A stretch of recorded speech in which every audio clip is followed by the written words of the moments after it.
Good evening. You're watching AI News, bringing you the most consequential developments in artificial intelligence from around the world.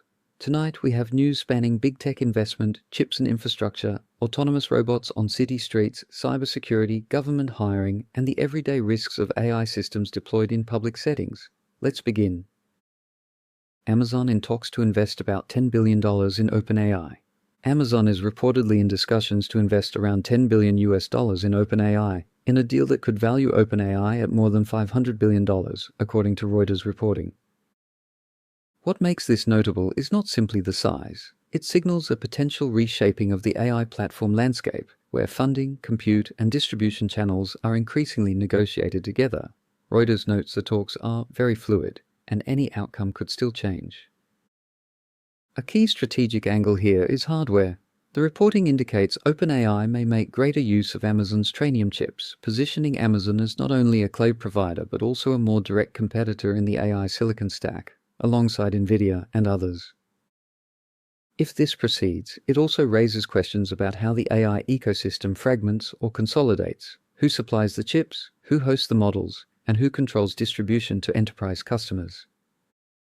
Amazon reshapes its AI organization. In a separate Reuters report, Amazon is restructuring parts of its AI organization. Longtime executive Rohit Prasad is expected to leave by the end of the year, and Peter DeSantis has been promoted to oversee a unit bringing together advanced AI work, custom chips, and quantum initiatives. This is worth watching because organizational structure often predicts product priorities. Combining AI models with custom silicon and infrastructure can reduce bottlenecks, shorten deployment cycles, and strengthen vertical integration. The same Reuters report also highlights continuing frontier model research under Amazon's AGI umbrella, including leadership linked to robotics research talent that came via acquisition. In plain terms, Amazon appears to be tightening the connection between research, chips, and deployment, which is where cost, speed, and competitive advantage increasingly sit. Robotaxis. Waymo discusses raising billions at a $100 billion plus valuation. Now to robots in the physical world. Alphabet's Waymo is reported to be in discussions to raise a new funding round that could value the company at least $100 billion, with the raise potentially exceeding $10 billion. Reuters frames this in the context of intensifying competition in the robotaxi market, and the scale of investment required to expand fleets, validate safety, and navigate regulation. The Financial Times adds further context on Waymo's operational footprint and the ambition to expand into more markets, underscoring how autonomy is shifting from a research problem into a logistics, scaling, and governance problem. This is one of the clearest indicators that AI is no longer only software. When the system drives a vehicle in public space, every incremental improvement has to survive real-world complexity, weather, edge cases, liability, and public trust. Blackstone leads investment in data security firm Cyera at a $9 billion valuation. Cybersecurity is increasingly bound up with AI adoption, because more AI use often means more sensitive data in motion. Reuters reports that Blackstone is leading an investment in data security firm Cyera that values it at $9 billion, according to a Wall Street Journal report cited by Reuters. Cyera's core pitch is AI-enabled data security, identifying where sensitive data sits, how it moves, and how it can be protected at scale. Reuters notes rapid growth tied to rising enterprise AI uptake and heightened security demand. The bigger story is structural. AI pushes organizations towards centralizing and reusing data, yet the security perimeter is no longer a neat boundary. Tools that map and govern data become foundational infrastructure, not optional add-ons. The US launches a campaign to hire AI engineers for federal roles. Reuters reports that the US administration has launched a campaign to hire 1,000 engineers into 2-year federal roles, explicitly including AI capability, along with cybersecurity and data analytics. This matters because governments are trying to become competent builders of digital systems, not only buyers. Reuters notes the roles are aimed at strengthening the technological capacity of agencies, and that private companies have indicated they will consider program alumni afterward.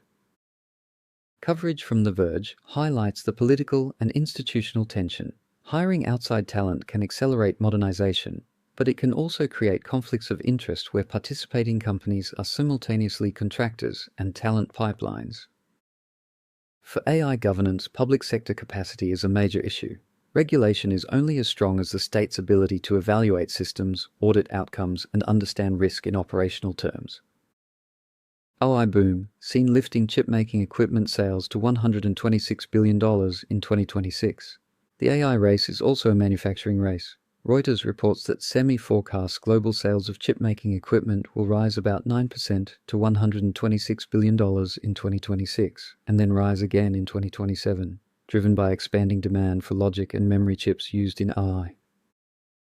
The geographic dimension is crucial. Reuters notes Asia remains dominant, with China projected to lead investment overall, and Taiwan and South Korea focusing heavily on advanced capacity and high-end memory for AI workloads. This is the physical backbone beneath all the talk of models and apps, expensive tools, long lead times, and industrial policy. When this spend rises, it signals confidence that demand for AI compute is not a short-lived spike. Enterprise. Reality check. Leaders say it's the future, but want it to work reliably. A Reuters reported theme echoed in industry coverage this month is that executives broadly agree AI is strategic, but many remain frustrated by reliability, governance, and integration challenges in day-to-day operations. One widely cited illustration is customer service automation. Industry reporting notes that AI can be effective on simpler, repetitive tasks, yet more complex cases still escalate to humans, revealing a boundary between automation at scale and judgment in context. This is not a failure of ambition. It is a reminder that AI adoption is interpretive and institutional. It requires clean data, accountable workflows, evaluation methods, and a clear definition of what good performance means in a specific organizational culture.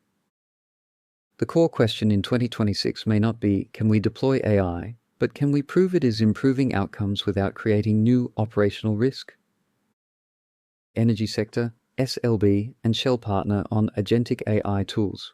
Reuters reports that SLB and Shell are partnering to develop agentic AI-powered solutions aimed at improving performance and efficiency across upstream energy operations. SLB's own release frames the ambition as building an open data and AI infrastructure that unifies data and workflows across subsurface, well construction, and production, using SLB's Lumi platform. Agentic AI is becoming a key term here. It implies systems that do more than generate text. They plan steps, coordinate actions, and operate across tools. In industrial settings, that raises the stakes for safety, auditability, and access control because the AI is closer to decision execution. This is also part of a broader pattern. AI is being embedded in high-cost, high-consequence domains where even small performance improvements can carry large financial and operational impact. AI coding tools face early security exploits and IDEsaster risks. As AI-assisted coding becomes mainstream, new attack surfaces are emerging. Fortune reports that AI coding tools surged in 2025 and that security exploits and near misses are now demonstrating what can go wrong in practice. Meanwhile, Tom's Hardware reports a wave of critical vulnerabilities across AI-assisted development tools described as an IDEsaster, where the combination of autonomous AI behaviors and established IDE features can enable data theft or even remote code execution. What is happening conceptually is important. If an AI tool can read project files, fetch dependencies, interpret hidden instructions, and take actions, then it can be manipulated. That risk is not only hypothetical, it becomes a question of permissions, sandboxing, and secure-by-design workflows for AI agents.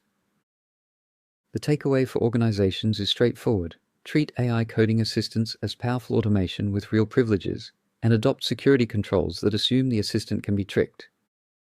A school locked down after I flagged a gun. It was a clarinet. Finally tonight. A sharp reminder of the social cost of AI errors. The Washington Post reports on a Florida school lockdown triggered when an AI-based weapons detection system mistakenly flagged a student holding a clarinet as a firearm. The report emphasizes the wider context. Schools are adopting these tools under intense pressure to improve safety, but false positives can generate panic, stress, and potentially harmful interactions with law enforcement, particularly when systems operate at speed. This is a governance issue as much as a technical one. When AI systems are deployed in high-stakes public environments, the question is not only accuracy, but also proportional response. What happens when the model is unsure, and who bears the consequences of that uncertainty? So tonight's stories included investment and organizational shifts, industrial scale-up, robotics in public space, security pressures, and the everyday politics of AI deployment. If you found this useful, consider subscribing and join us for the next update as these stories develop. Good night.